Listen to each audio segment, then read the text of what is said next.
Hi there, I'm Eric Siegel, and welcome to episode 68 of Eric's Trains. Alright, it is mid-April 2018, and today we're going to take a trip back in time to check out some vintage trains that I recently picked up.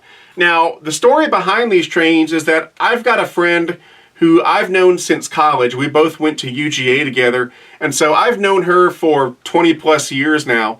And a few years ago, her parents passed away, and she began the process of packing up all their stuff and cleaning up their house and so forth.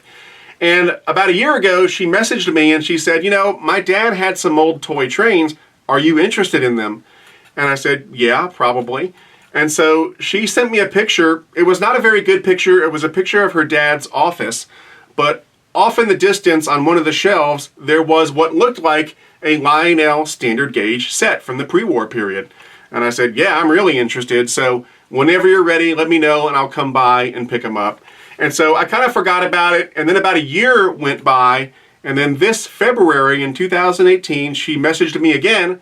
And she said, you know, I've got all those trains boxed up now and they've got your name on them. So come get them whenever you want. And so a couple weeks later, I went over there and checked them out. And I was pleasantly surprised to find that there were 3 train sets of 3 different gauges.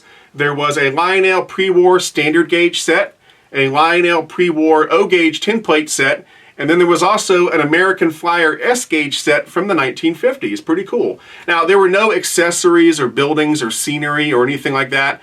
There was a bunch of track, but there were no switches, and all of the track was rusty and dirty, but the trains were pretty cool. And so what we're going to do today is take a look at those trains that I picked up. So let's go ahead and get started. Alright, so first up, here are the S-gauge trains that I got, and of course, these were made by American Flyer. Now, I'm going to tell you right off the bat that I am not an expert when it comes to American Flyer. I am familiar with it, I'm not completely ignorant, but it's just not a specialty of mine, because of course, most of the time I do O-scale and O-gauge and tin plate, standard gauge, stuff like that. So S-gauge is really not something I put a lot of time into. So if you're an expert in American Flyer and you hear me make a mistake, don't worry about it. It's no big deal. I'm not an expert and I have no desire to become one because, like I said, I just don't do this stuff very often. It's nice to have this and I'd like to get it in working order and have it on display somewhere. But other than that, this is probably the only S-gauge set I will ever own unless I happen to find another one in a box somewhere. Anyway, what I think we have here is an American Flyer freight set that was augmented with a couple extra cars. I don't think this was all part of the same set originally, although, again, I'm not the expert, I could be wrong. Now, all of this stuff was made around 1954 or so. We've got a 303 Reading Atlantic here, and I actually put this back together just for this video because I had it all taken apart to get it cleaned up and back in good working order. It is missing a couple parts and also it needs a few repairs. The smoke unit needs to be repaired. The E unit needs to be repaired. There's a bolt missing on one of the drivers here. So I'm probably going to have to spend 20 or 30 bucks on parts, but after that, everything should be in good working order. Now, like I said, I'm not an expert on these engines, so while I'm able to do some work on it because it's not too different from working on a post-war Lionel engine, if I do run into any problems, I'll probably have to take this across town to my friend Ted, who is very versed with American Flyer, and he'll be able to help me repair anything that I'm unable to repair myself. But I have no doubt that once this thing is repaired and all the parts have been replaced, it should be in great working order and should work as good as the day it was built. Moving to the freight cars, right here we've got an Illinois Central boxcar that's in good shape. I got it nice and cleaned up. It works great. There's also a CB&Q coal hopper. Now, this is in good shape, but I actually damaged the paint on one side.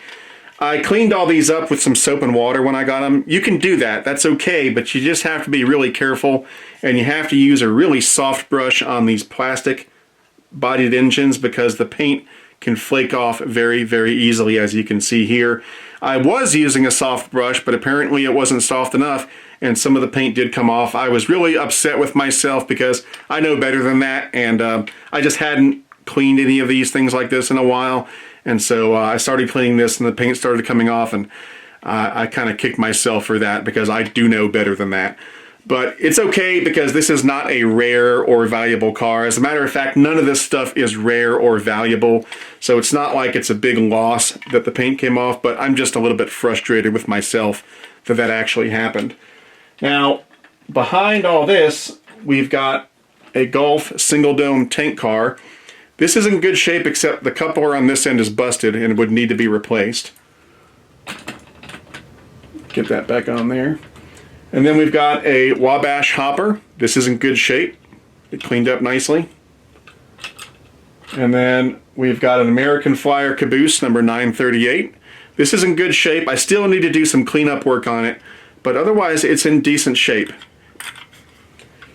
And then back here, this is the only one that is non-functional. This is a Frisco gondola, and one of the trucks is broken. The side frame came off. That was a problem that could happen on some of these old American Flyer cars.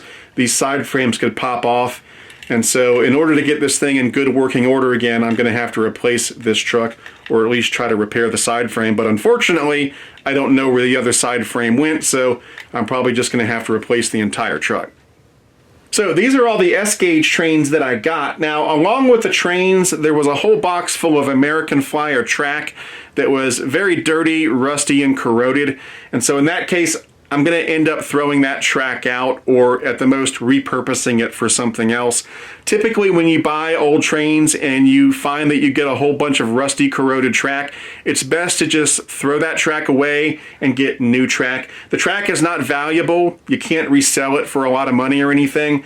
And when it's corroded and rusty, it's very, very hard to get it back into good working order. And so most of the time it's better to just ditch it and buy new track like I have here. This is some American Flyer track that was made by Lionel a few years back. Up next, here are the O-gauge trains that I got, and of course, because I do O-gauge every day, these are much more interesting to me, and I also know a lot more about them than I do American Flyer. So what we've got here is a 249E that was made by Lionel around 1936 or 1937 or thereabouts. Now, this was the simpler version of the 249E that did not have the whistling tender. Now, what's nice about this is that this is actually in pretty good shape. It's got some scratches and some rusting and so forth, but overall, it's in good shape. There's no major damage and there are no parts missing. The most damage that it has is right here where this piece is a little loose because the tab is missing, but other than that, everything is complete. Now, when I opened the engine up to inspect the state of the motor, I was pleasantly surprised to find that at some point in the recent past, someone had serviced this engine. They had rewired it and they had serviced the motor and lubricated it, so everything was in really, really good shape.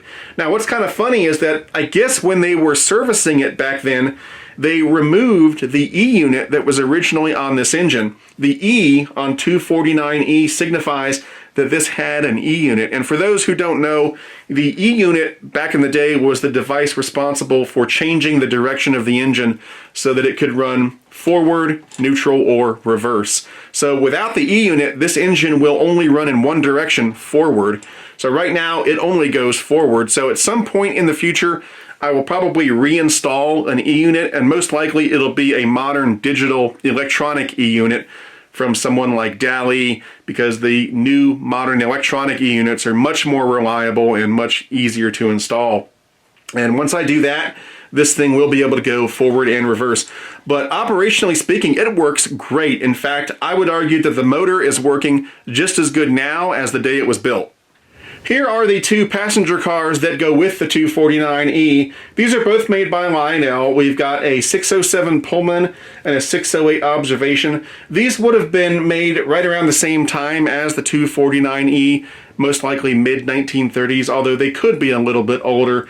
I'm not sure if they originally went with the 249E, but they were in the same box that I got, so I'm going to assume that at some point they were sold together. Now, these are not in as good shape as the engine. They do need some work. Just like the engine, they're scratched and rusted a bit, but by and large, they're in decent shape. They're missing a few parts here and there, but there's no major damage. On the Pullman, which is the better of the two, it's missing a journal box on one of the wheels, and I should also probably replace these wheels because they're kind of rusty. I'm going to have to rewire it at some point if I want the light inside to work.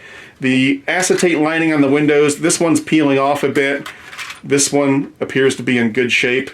So it's not all bad, but it does need a little bit of work. Now, the observation car is in pretty bad shape. It's missing some wheels altogether. It's missing some journal boxes. It needs to be rewired as well. This side looks decent. This side does not. I don't know if it was leaning up against something in someone's basement or something, but it definitely looks bad right around here. But I think with a little bit of work and some new parts, this too can be put back into good working order, and it'll certainly be a fun side project to get these things back in shape and running behind the 249E. Now, when it comes to the value of these Lionel O-gauge tin plate trains, these ones are not particularly valuable or rare, and so I'm not worried about working on them and decreasing their value because that's not going to happen. These were very common versions and they're not in excellent shape anyway, so any work I do on them will be an improvement and will actually help the value and not hurt the value. Here's the last O-gauge train that I picked up. Now, this one is made by a company named Hafner. Hafner was a toy maker that was founded around 1914 by a guy named Bill Hafner.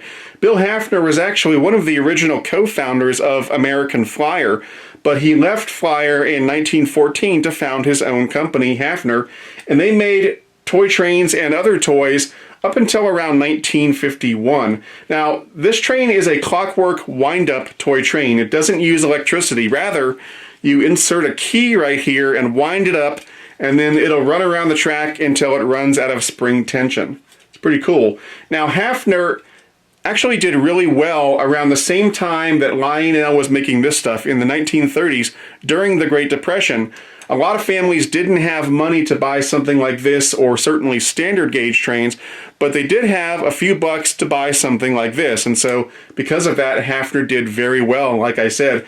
Now, Lionel also took the cue to make stuff like this. One of the items that got them through the Great Depression, in fact, the item that is credited with getting Lionel through the Great Depression was the wind-up Mickey Mouse hand car, which is now very, very famous and very collectible. But Hafner was doing it as well, and so that's why they managed to get through the Great Depression just fine.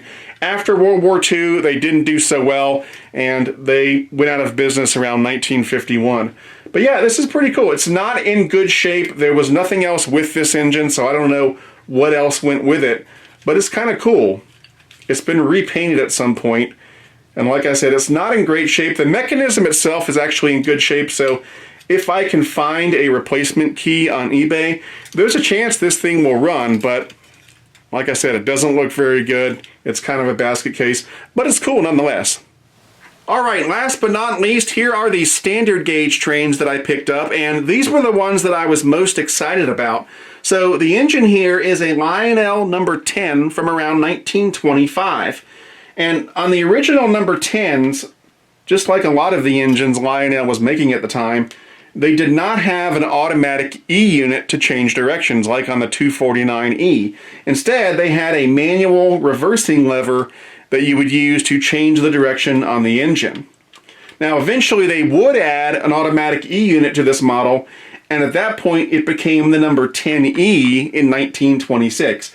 But this is an original number 10 that had the reversing lever from around 1925. Now, what's cool about this engine is that for its age, it's actually in really, really good shape. Yeah, there are some scratches and nicks here and there, but that's okay. That just means it was well loved. But there's no damage, there's no rust, and there's no missing parts. So cosmetically, it's in good shape. And operationally, it's in excellent shape. When I opened up the engine to inspect the motor, just like with the 249E, I was pleasantly surprised to find that at some point in the recent past it had been serviced. It had been completely rewired, including the reversing unit and the lights. It had new pickup rollers and new wheels. And the new wheels are a big deal because typically when you buy an old tin plate engine from the pre-war era, if it's got the original wheels, chances are they will be cracked and warped and disintegrating and falling apart because the metals that they used back then to make the wheels were not very pure, and so over a number of years they would start to warp and crack and split and fall apart. So if you've got replacement wheels on an old tin plate engine, that's actually a good thing, and it actually helps the value of the engine. But yeah, so this thing's in great shape, and it was serviced by a professional. When I opened it up, it was clear that whoever worked on it really knew what they were doing. And so as a result, this thing works just as well now as the day it was built back in 1925.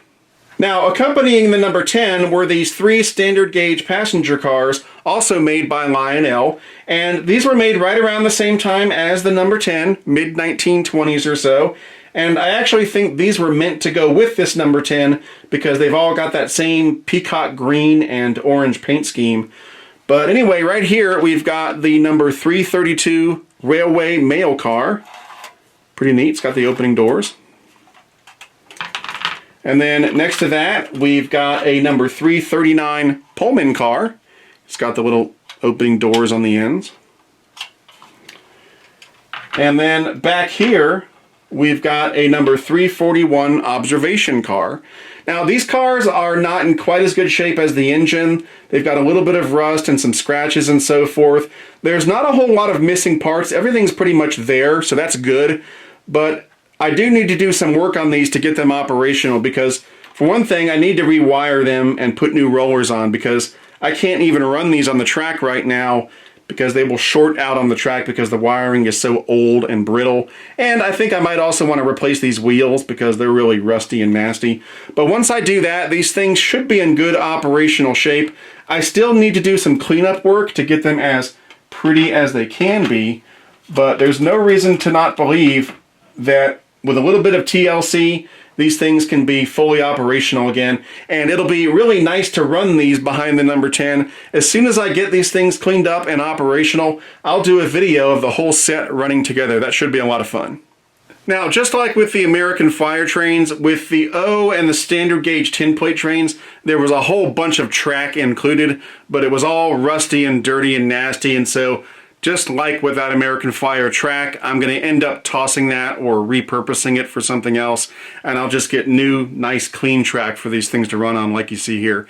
This track, by the way, is standard gauge track that's made by MTH. All right, that about wraps it up for this episode. I hope you enjoyed it. Now, of course, the next episode is going to be episode 69, and that is going to be a big show because I've got a lot of layout progress to show you. There are some new buildings and some new scenery. I'll also be showing you some new trains, and I'll be running some trains.